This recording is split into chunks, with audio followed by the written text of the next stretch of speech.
livre s'appelle « Et la peur continue ». Et c'est l'histoire d'une femme d'une quarantaine d'années qui est installée dans sa vie, qui a 2 enfants, un mari qu'elle aime, un métier qu'elle aime aussi, mais qui devient un peu compliqué parce qu'on fait des coupes budgétaires et donc il y a de moins en moins de personnes pour assurer les dossiers. Elle travaille dans un journal scientifique et elle doit travailler tout au long du livre sur un dossier sur le temps notamment en mécanique quantique, mais également en philosophie et en sciences en général. Et l'histoire commence alors qu'elle rentre de vacances avec sa famille et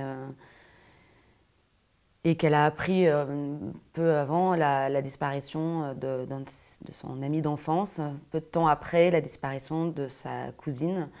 Et ces 3-là étaient des grands amis qui ont passé toutes leurs vacances scolaires ensemble et créé des souvenirs, des secrets, enfin, voilà, ont partagé des moments d'enfance très importants. Il ne faut pas trop s'éloigner. L'homme des marais pourrait se terrer quelque part et les observer, prêt à bondir. Depuis tout petit, ils entendent parler de son histoire, l'ogre, le mangeur d'enfants, qui vit dans les racines, de l'autre côté du fleuve, vers la cabane abandonnée du pêcheur. Il rentre en courant, persuadé d'avoir vu sa silhouette furtive, ou senti, il paraît qu'il dégage une odeur violente.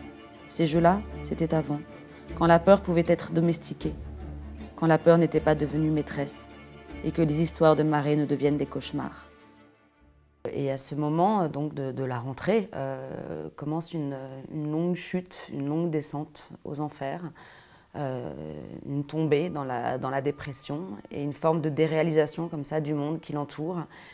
Et Lucie est toujours un peu sur une ligne de crête entre la normalité et l'anormalité, entre